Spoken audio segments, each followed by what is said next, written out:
Hello everyone, SSC CGL के लिए forms fill होना स्टार्ट हो गए हैं। तो आप ऑफिशियल वेबसाइट पे जाके अपने फॉर्म फिल कर सकते हैं 31 जनवरी से पहले।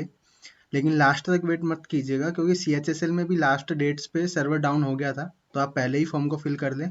और ये जो टीयर 1 एग्जामिनेशन के लिए डेट आई है वो अपने पास 29 मई आई है। मतलब अब हमारे पास सिर्फ 5 महीने हैं प्रिपरेशन के लिए। तो हमें प्रिपरेशन स्ट्रॉन्ग करनी पड़ेगी, क्योंकि वैकेंसी सिर्फ 6500 है। ठीक है। और नेक्स्ट जो अपने पास नोटिस आया है वो रिजल्ट के रिगार्डिंग आया है कि एसएससी सीएचएसएल का जो रिजल्ट 10 जनवरी को आने वाला था, अब वो 15 जनवरी को आएगा। और ये अपने पास सीपीओ का 26 फरवरी को आएगा। और सीजीएल टीयर 2 2019 का रिजल्ट अपने पास 20 फरवरी को आना है। ठीक है। और ये कुछ और रिजल्ट्स हैं अपने लिए, तो ये देख लीजिएगा अपने अपने हिसाब से। अब हम अपने सॉल्यूशन की सीरीज पर आते हैं। एक बार मैं अपने पेन को थोड़ा चेंज कर लूँ। हाँ, तो देखो सॉल्यूशन में अपने फर्स्ट क्वेश्चन क्या है कि what is the radius of the circle whose area is equal to the sum of the areas of two circle whose radii are 15 centimetre and 8 centimetre.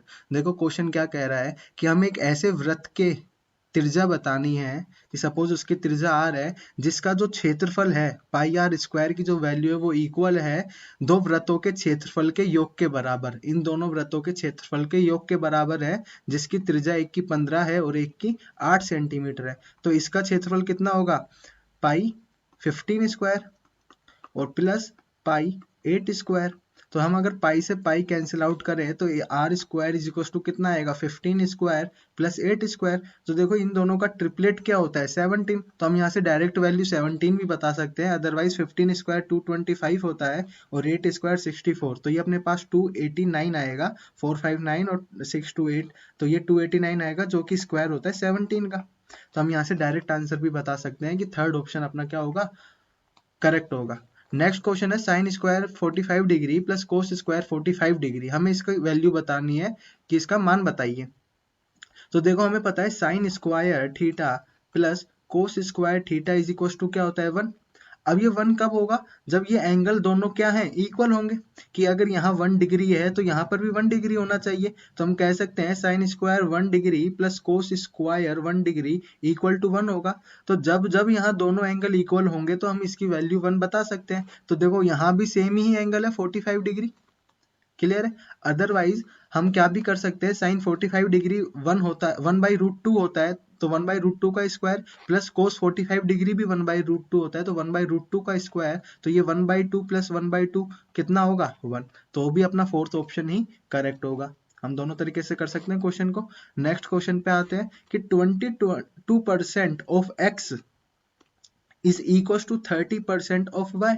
ये हमें गिवन है और हमसे पूछा क्या है? y ratio x। अदरवाइज हम लिख सकते हैं y बाई एक्स हमें बताना है।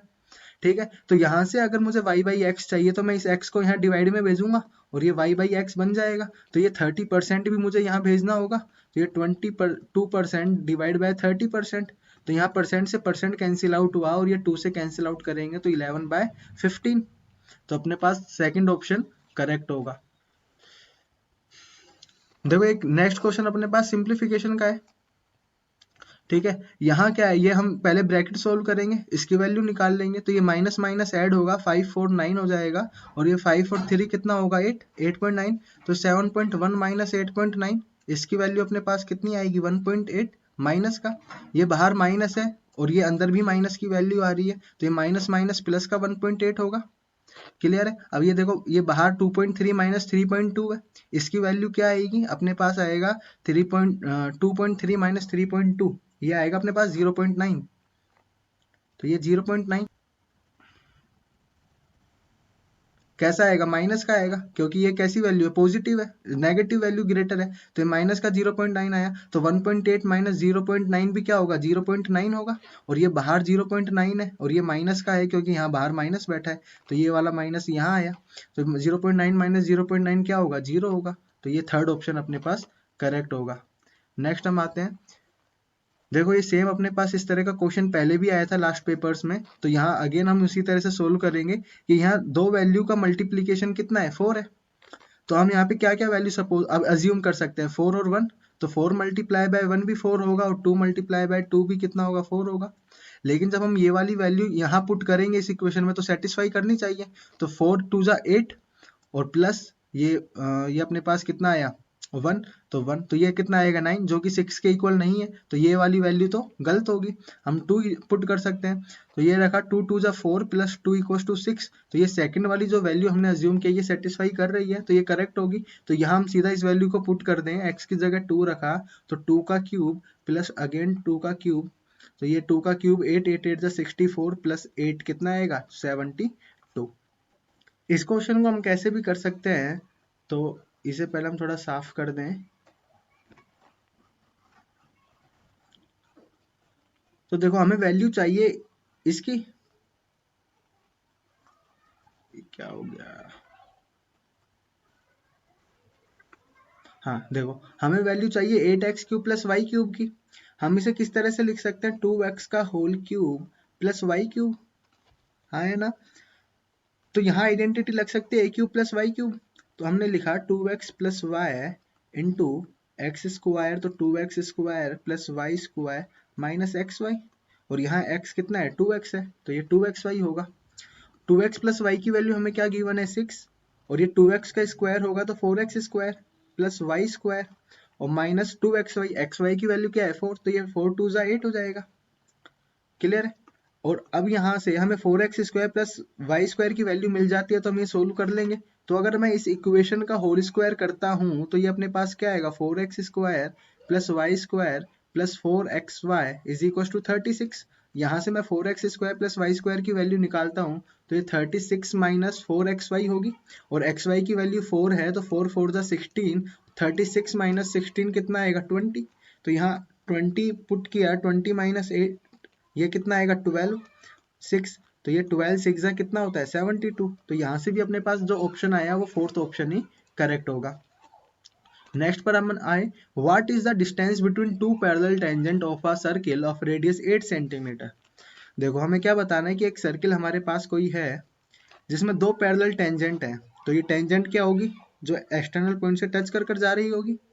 क्लियर है। अब देखो ये पैरेलल है, तो इनका जो ये जो एंगल होगा ये इक्वल होगा, ये 90 डिग्री होता है, तो अपने को ये एक स्ट्रेट लाइन मिलेगी। ठीक है, क्योंकि पॉइंट अगर हम सेंटर से मीटिंग पॉइंट को ज्वाइन करते हैं तो वो उसे 90 डिग्री पर इंटरसेक्ट करता है। क्लियर है, तो ये 90 डिग्री होगा। तो ये दोनों अगर पैरेलल टेंजेंट है तो ये एक स्ट्रेट लाइन फॉर्म होगी, और ये एक स्ट्रेट लाइन फॉर्म होगी तो ये डायमीटर को रिप्रेजेंट करेगी। डायमीटर क्या होता है 2r, और r हमें गिवन है कितना 8, तो 2 इंटू 8 कितना आया 16, जो कि फर्स्ट ऑप्शन करेक्ट होगा। नेक्स्ट क्वेश्चन पर आते हैं, the length of the two sides forming the right angle of a right angle triangle are 21 and 20 centimetre. ये क्या कह रहा है कि एक राइट एंगल ट्राइंगल अगर फॉर्म हो रहा है तो उसमें जो राइट एंगल फॉर्म करने वाली जो दो साइडें होंगी, मतलब ये और ये इक्वल नहीं है, इक्वल नहीं है, लेकिन ये क्या है 20 और 21। अगर एक लेंथ 20 है तो दूसरी क्या होगी 21, तो हम यहाँ से ट्रिपलेट लगाकर हाइपोटेनियस भी निकाल सकते हैं 29, या फिर पाइथागोरस थ्योरम अगर हम अप्लाई करें तो 20 square plus 21 square is equal to क्या होगा 400 प्लस 441, और ये 841 आया जो कि स्क्वायर होता है 29 का। क्लियर है, तो हाइपोटेनियस अपने पास क्या निकल कर आती है 29।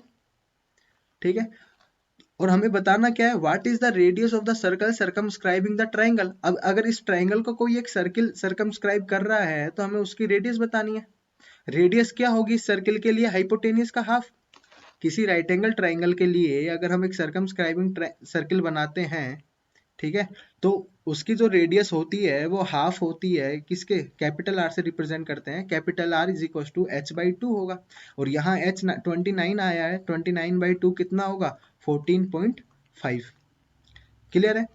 नेक्स्ट क्वेश्चन पे आते हैं, देखो Shyam can complete a task in 12 days by working 10 hours a day. How many hours a day should he work to complete the task in 8 days? क्या कह रहा है कि श्याम 12 दिन काम करता है लेकिन वो एक दिन में 10 घंटे काम करता है, तो ये टोटल वर्क होगा। ठीक है, लेकिन अब वो नई सिचुएशन क्या दे रहा है कि अगर उसे काम को सिर्फ 8 दिन में कंप्लीट करना है तो अब वो एक दिन में कितने घंटे काम को करे। तो अगर उसे इसी टास्क को 8 दिन में कंप्लीट करना है तो वो एक दिन h घंटे काम करेगा। ठीक है, तो 8 को अगर हम कैंसिल आउट करें, 4 2 जा 8, 4 3 जा 12, 2 5 जा 10, तो ये 3 5 जा 15, मतलब अब उसे हर दिन 15 घंटे काम करना होगा अगर उसे सेम टास्क को कंप्लीट करना है तो। नेक्स्ट क्वेश्चन पे आते हैं, देखो यहाँ पे हमें क्या गिवन है, टेन थीटा। टेन थीटा क्या होता है, परपेंडिकुलर अपॉन बेस। तो हम यहाँ अगर एक राइट एंगल ट्रायंगल बनाते हैं तो परपेंडिकुलर 20 होगा और base 21। Same triangle right angle triangle हमने अभी लास्ट क्वेश्चन में देखा, तो हाइपोटेनियस क्या निकल कर आ रही थी, 29 यूजिंग ट्रिपलेट। तो यहाँ से हम साइन थीटा और कोस थीटा की वैल्यू निकाल सकते हैं। तो साइन थीटा अपने पास क्या होगा, परपेंडिकुलर अपॉन हाइपोटेनियस, जो कि 20/29 आया। और कोस थीटा अपने पास क्या निकल कर आएगा, 20/29, जो कि बेस अपॉन हाइपोटेनियस होता है। क्लियर है। और इस वैल्यू को अगर हम इक्वेशन में पुट करें तो 20/29 माइनस 21/29 डिवाइड बाय 20/29 प्लस 21/29, यही होगा। 29 का एलसीएम लेंगे, 20 माइनस 21 माइनस का 1 डिवाइड बाय, ये अपने पास 41/29, 29 से 29 कैंसिल आउट, -1/41 होगा। ठीक है। या फिर हम इस क्वेश्चन को किस तरह से कर सकते थे, हमें टेन थीटा गिवन था। ठीक है। तो यहाँ अगर हम टेन थीटा बना देते और उसके लिए हमें क्या करना पड़ेगा, न्यूमिनेटर को डिनोमिनेटर को दोनों को कोस थीटा से डिवाइड करना पड़ेगा। हमें क्या गिवन है, sine theta minus cos theta divide by sine theta plus cos theta. अगर मैं यहाँ ऊपर भी कोस थीटा से डिवाइड करता हूँ और नीचे भी कोस थीटा से डिवाइड करता हूँ, तो देखो साइन थीटा कोस थीटा से डिवाइड होगा tan theta, minus cos theta से डिवाइड होगा 1। यहाँ कोस थीटा साइन थीटा से डिवाइड होगा टेन थीटा प्लस 1। और टेन थीटा की वैल्यू हमें गिवन है 20/21 माइनस 1/20/21 प्लस 1। क्लियर है। अब यहाँ से देखो -1 किया तो ये -1/21 डिवाइड बाय 41/21, और ये 21 से 21 कैंसिल, -1/41 आएगा। तो अपने पास कौन सा ऑप्शन करेक्ट होगा, फोर्थ ऑप्शन करेक्ट होगा। नेक्स्ट। ठीक है। तो देखो ये क्या होगा, 350 मीटर की अगर ट्रेन है, कि एक ट्रेन अपने पास जो होगी, सपोज ये ट्रेन है। ठीक है। ये एक ट्रेन है जिसकी लेंथ कितनी है, 350 मीटर है। और एक ब्रिज होगा जिसकी लेंथ 250 मीटर है। ये 250 मीटर का ब्रिज है। तो देखो ये क्रॉस कब करेगी ट्रेन, ये समझने की बात यहाँ पर ये है कि ट्रेन जब ब्रिज को एंटर करती है तो इंजन यहाँ होगा, और ये ट्रेन इसको क्रॉस कर कर जा रही है। क्लियर है। अब वो जब ट्रेन का इंजन यहाँ पहुंचा तो क्या ट्रेन ने ब्रिज को क्रॉस कर दिया है, नहीं किया है। कि ब्रिज अभी तो ट्रेन का जो बाकी की बोगीज है वो ब्रिज पर ही है। ट्रेन ब्रिज को कब क्रॉस करेगी, जब ये जो लास्ट बोगी है जहां पे एक गार्ड बैठा होता है और वो हरी झंडी दिखा रहा होता है, उसकी पोजीशन यहाँ आ जाएगी। तो इंजन कहाँ पहुंच जाएगा, इंजन की लोकेशन यहाँ होगी। क्लियर है कि नहीं होगा। और यहाँ बाकी का ट्रेन का पोर्शन होगा। तो टोटल ट्रेन को क्रॉस ब्रिज को क्रॉस करने के लिए कितना चलना पड़ेगा, कि 250 मीटर तो उसे ब्रिज की लेंथ चलनी पड़ेगी, और बाकी 350 मीटर उसे अपने आप को चलना पड़ेगा। समझ में आ गया क्यों चलना पड़ेगा। तो टोटल जो ट्रेन ने 20 सेकंड में कितनी लेंथ ट्रेवल करी है, 600 मीटर ट्रेवल किया है कि नहीं किया। तो ट्रेन की लेंथ क्या निकल कर आती है, 600 डिवाइड बाय 2, मतलब 30 मीटर पर सेकंड ट्रेन चल रही है। ठीक है। लेकिन हमें जो स्पीड बतानी है वो किलोमीटर पर आवर में बतानी है। तो इसे अगर किलोमीटर पर आवर में हमें कन्वर्ट करना है तो हम इसे 18/5 से डिवाइड कर देंगे। 5 6 30 और 18 6 कितना होगा, 108। क्लियर है। जो कि फोर्थ ऑप्शन अपने पास करेक्ट होगा। नेक्स्ट पर हम आते हैं। When an integer n is divided by 5 then the remainder is 3। क्या कह रहा है कि कोई अगर एक नंबर n है, कोई इंटीजर n है जिसे हम 5 से डिवाइड करते हैं तो अपने पास रिमाइंडर 3 आता है। तो यूजिंग डिवीजन थ्योरम हम क्या लिख सकते हैं, n को 5q, ये q टाइम अगर डिवाइड कर रहा था, प्लस 3 जो कि रिमाइंडर है। What is the remainder if 8n is divided by 5। अगर अब मुझे 8n को डिवाइड करना है वो भी किससे, 5 से, तो क्या होगा। तो नंबर को हम इस तरह से लिख सकते हैं 8n, तो ये भी 8n से डिवाइड हो जाएगा। तो 8×5 40 क्यूब प्लस 8×3 24 24। और अब मुझे इसे किससे डिवाइड करना है, 5 से। तो देखो 5 से ये, अगर 5 से मुझे डिवाइड करना है तो ये 5 से तो कंप्लीट डिवाइड होगा, और ये डिवाइड होगा 5 से। तो यहाँ पे रिमाइंडर अपने पास क्या निकल कर आएगा, 4। क्लियर है। क्योंकि अब हमारा जो 8n नंबर था वो क्या कन्वर्ट हो गया, 40q प्लस 24 में हम लिख सकते हैं उसे। तो ये तो कंप्लीट डिविजिबल होगा, यहाँ तो अपने पास कोई रिमाइंडर नहीं बचेगा। रिमाइंडर जो बचेगा वो यहाँ बचेगा 24 में। तो 24 के केस में रिमाइंडर क्या बचेगा, 4। तो हम फर्स्ट ऑप्शन क्या कर सकते हैं, करेक्ट कर सकते हैं। नेक्स्ट पर हम आते हैं। Two concentric circles are radius of 13 centimeter and 5 centimeter. The length of the chord of the larger circle which touches the smaller circle। क्या कह रहा है कि तो सेकेंडरी हमारे पास वृत्त है, तो हमने दो वृत्त बनाए इस तरह से, दो वृत्त बने। जिनका केंद्र एक ही है। यहाँ से एक की त्रिज्या 5 है, एक की त्रिज्या हमने 5 बनाई और एक की त्रिज्या 13 है, ये 13 मान ली। वो कह रहा है कि हमने एक बड़े सर्किल के लिए, जो ये बड़ा सर्किल है जिसकी त्रिज्या 13 है, उसके लिए एक कोड बनाई। तो सपोज हमने एक कोड बनाई है, इस तरह से बना देते हैं, ठीक है। ये हमने कोड बनाई है और ये जो त्रिज्या वो यहाँ से यहाँ जा रही है। तो देखो अगर यहाँ से ये कोड इस पॉइंट पर टच कर रही होगी तो ये 90 डिग्री होगा, क्योंकि ये जो बड़े सर्किल के लिए कोड होगी वो छोटे सर्किल के लिए टेंजेंट का काम करेगी, क्योंकि वो उसे टच कर रही है स्मॉलर सर्किल को एक पॉइंट पर, तो वो 90 डिग्री होगा। और अगर ये 90 डिग्री होगा तो यहाँ अपने पास एक राइट एंगल ट्रायंगल बनेगा, ठीक है। अब देखो कहेंगे कि ये वाली रेडियस जरूरी है इसे यहाँ टच करे, तो देखो रेडियस तो अपने पास कई सारी होंगी, हम एक ऐसी रेडियस ले लेंगे तो उसे यहाँ टच करेगी, और उस रेडियस की लेंथ तो 13 ही रहेगी ना, क्योंकि सभी रेडियस की लेंथ क्या है, 13 है। और ये अपने पास एक राइट एंगल ट्रायंगल बना, तो यहाँ इस टचिंग पॉइंट से टी पॉइंट अगर हम इसे मान ले, तो टी पॉइंट से इस पॉइंट तक की जो लेंथ अपने पास निकल कर आती है वो 12 निकल कर आती है यूजिंग ट्रिपलेट। और हमें क्या बतानी है, उस कोड की लंबाई बतानी है। तो अगर ये बड़े सर्किल के लिए कोड का काम कर रही है, तो सर्किल के सेंटर से हमने जब इस पॉइंट को टच किया, परपेंडिकुलर ड्रॉ किया, तो वो इसे 2 इक्वल पार्ट्स में डिवाइड कर रही होगी। तो अगर एक पार्ट की लेंथ 12 है तो दूसरे पार्ट की भी लेंथ 12 होगी, तो टोटल अपने पास कितना होगा, 24 सेंटीमीटर होगा कि नहीं होगा। एक बार फिर अगर हम इस चीज को समझें तो इसे हम यहाँ पे इसे क्या,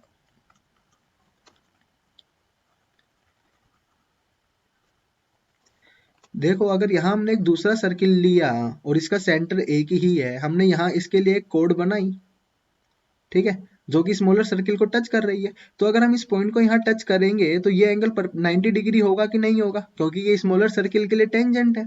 और इस पॉइंट को अगर मैं इससे टच करता हूँ तो इसकी लेंथ क्या निकल कर आएगी, 13, क्योंकि ये बड़े सर्किल के लिए रेडियस है और ये लेंथ हमें गिवन है 5। तो ये लेंथ यूजिंग ट्रिपलेट 12 निकल कर आई है। और ये बड़े सर्किल के लिए कोड है, तो कोड को अगर सेंटर से परपेंडिकुलर ड्रॉ किया जाता है, सेंटर से परपेंडिकुलर ड्रॉ किया जाता है, तो वो उसे 2 इक्वल पार्ट्स में डिवाइड करती है। हमने ये थ्योरम देख ली है पहले ही। सेंटर से अगर हम कोई परपेंडिकुलर ड्रॉ करते हैं तो ये और ये इक्वल होगा।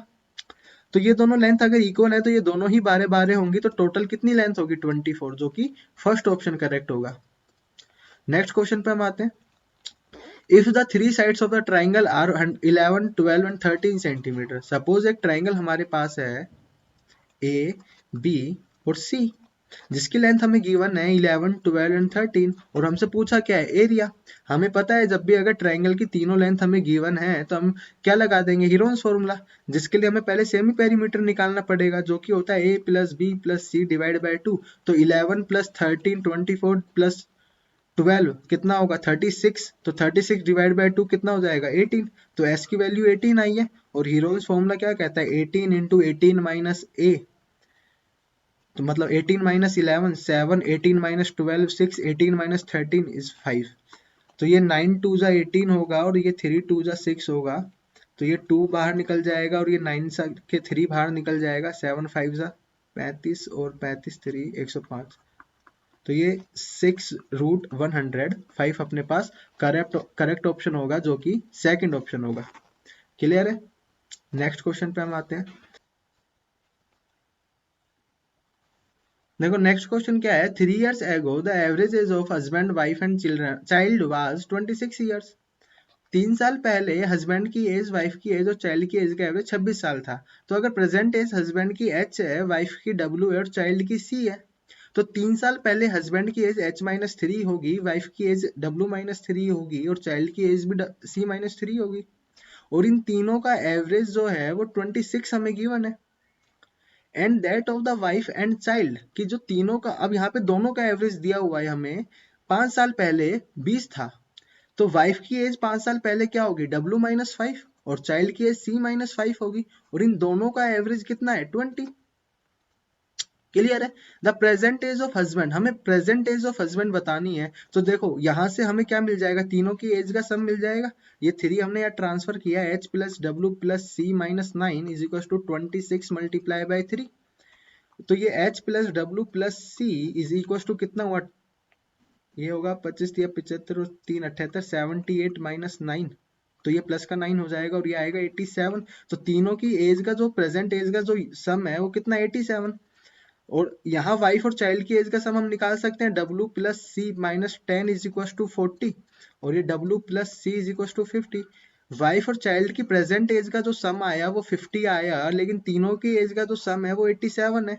तो हम यहाँ W प्लस सी की वैल्यू अगर यहाँ से पुट कर दें तो H की वैल्यू क्या आ जाएगी 87 माइनस 50, जो कि कितना होगा 37।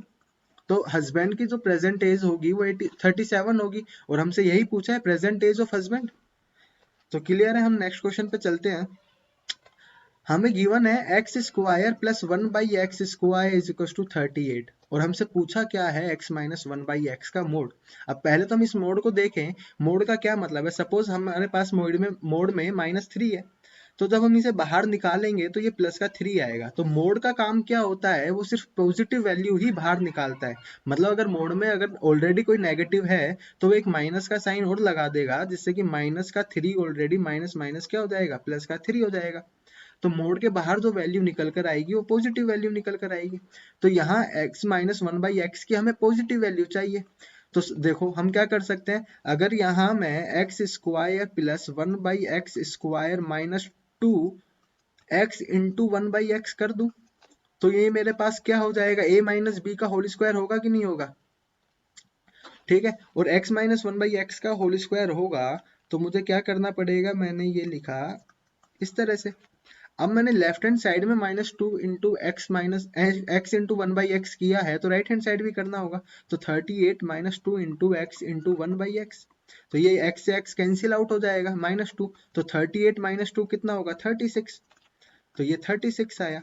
तो ये स्क्वायर किसका है 6 का, तो मैं इसे 6 का स्क्वायर लिख सकता हूँ और स्क्वायर से स्क्वायर कैंसिल आउट। तो x माइनस 1/x की वैल्यू मेरे पास क्या आई 6 आई और मुझे पॉजिटिव वैल्यू ही बतानी है। अदरवाइज हम यहाँ स्क्वायर को यहाँ भेजते स्क्वायर रूट में प्लस माइनस आता तो यहाँ माइनस वाली वैल्यू हमें नहीं बतानी है। क्यों, क्योंकि हमसे मोड पूछा है। तो इसका मोड क्या देगा, सिर्फ पॉजिटिव वैल्यू ही बाहर देगा, तो सिर्फ पॉजिटिव 6 ही बाहर आएगा, जो कि थर्ड ऑप्शन है। नेक्स्ट क्वेश्चन पे हम आते हैं। तो देखो यहाँ पे फिर हमें एक ट्रिग्नोमेट्रिक फंक्शन गिवन है sin x is equal to 12/37 और हमसे दूसरा कोई ट्रिग्नोमेट्रिक फंक्शन की वैल्यू पूछी है। हमें पता है कि साइन थीटा जो होगा वो परपेंडिकुलर हाइपोटेनियस होगा। तो एक राइट एंगल ट्राइंगल अगर हम बनाएं तो थीटा किसी एंगल x के लिए परपेंडिकुलर 12 है और हाइपोटेनियस 37 है। ठीक है, तो हम बेस की वैल्यू निकाल सकते हैं 37 square is equal to base square plus 12 square. तो यूजिंग ट्रिपलेट या फिर पाइथागोरस थ्योरम यहाँ से बेस की वैल्यू हमारी 35 निकल जाएगी। ठीक है, तो हमें tan पूछा है तो tan x is equal to क्या होगा परपेंडिकुलर अपॉन बेस। परपेंडिकुलर 12 होगा और बेस की वैल्यू 35 निकल कर आई है। तो ये अपने पास कौन सा ऑप्शन करेक्ट होगा, ये थर्ड ऑप्शन करेक्ट होगा। क्लियर है।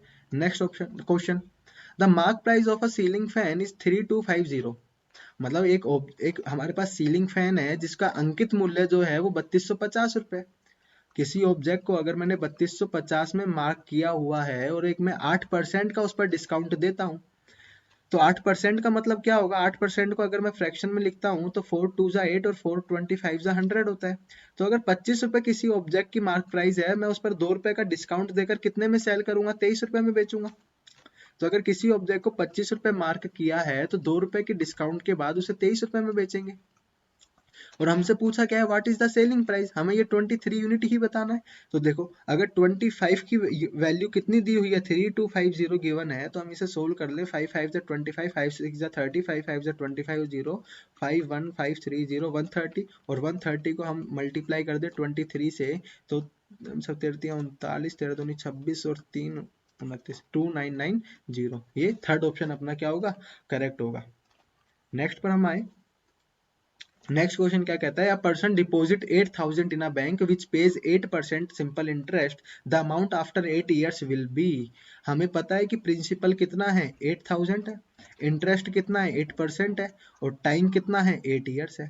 हमें क्या बताना है, हमें बताना है अमाउंट, मतलब कि प्रिंसिपल प्लस इंटरेस्ट की वैल्यू हमें क्या बतानी है, वैल्यू बतानी है प्रिंसिपल प्लस इंटरेस्ट, वही अमाउंट होता है। तो देखो इंटरेस्ट यहाँ से क्या निकल कर आता है, यहाँ 2 जीरो से 2 जीरो कैंसिल, 8 8 8 का क्यूब कितना होता है 512 और ये अपने पास एक जीरो और आ जाएगा प्लस में 8000।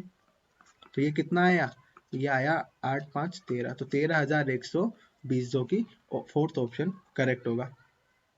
नेक्स्ट पर हम आए कि Kishore had a loss of 20% on selling an article 7,160। अगर उसने 7,160 रुपए में किसी ऑब्जेक्ट को बेचा तो उसे 20% का लॉस होता है। 20% को अगर मैं फ्रैक्शन में लिखता हूं तो ये 1/5 आएगा। ठीक है, तो उसने कितने का लॉस खाया? किसी ऑब्जेक्ट पर 1 रुपए का लॉस खाकर उसने 4 रुपए में बेचा, और 4 रुपए की वैल्यू हमें गिवन है 7,160। At what price should he sells sold the item to make a profit of 30%। अब उसे उस ऑब्जेक्ट पर कितने का प्रॉफिट कमाना है? 3 का। तो वो उसे किस में बेचेगा? 13 यूनिट में बेचेगा, 10 रुपए अगर उसकी कॉस्ट प्राइस है तो। यही तो इसका मतलब है। तो देखो हमें यहाँ से 5 यूनिट की वैल्यू निकालने, मतलब कॉस्ट प्राइस निकालने ऑब्जेक्ट का। तो ये 4 एकम 4, 7 चौक 28, 9 चौक 36, 0, और ये 5 की वैल्यू हमें चाहिए। 5 नाम 45, 5 7 35 और 4 39, 5 4 5 3 8, 8 9 5 0, ये अपने पास कॉस्ट प्राइस आई है। अगर ये कॉस्ट प्राइस है तो हमें 13 यूनिट की वैल्यू चाहिए। तो हम यहाँ पे अगर 10 यूनिट की वैल्यू गिवन है तो 13 की क्या होगी? 13 पंजे 65, और यूनिट डिजिट क्या आ रही है? 5 आ रही है, और ये एक ही ऑप्शन में अपने पास यूनिट डिजिट 5 है, तो ये सेकंड ऑप्शन हम क्या कर सकते हैं? करेक्ट कर सकते हैं। ठीक है, नेक्स्ट पर हम आते हैं। The sum of three numbers is 79। कि अगर three numbers a plus B plus C की वैल्यू 79 है, if the ratio of the first and the second numbers, अगर a और b का रेशियो हमें गिवन है, a अगर 4 यूनिट है तो b 7 यूनिट होगा, and that of the second number to the third number is 4:5। अगर सेकंड नंबर 4 है तो थर्ड नंबर 5 होगा। तो हम यहाँ सेकंड नंबर को इक्वल कर दें, तो इसे 4 से और इसे 7 से, तो यहाँ भी ये 7 से मल्टीप्लाई होगा, ये 4 से। तो 4 4 जा 16 आया, 7 4 जा 28 आया, 7 5 जा 35 आया। और इनका सम अपने पास कितना आएगा?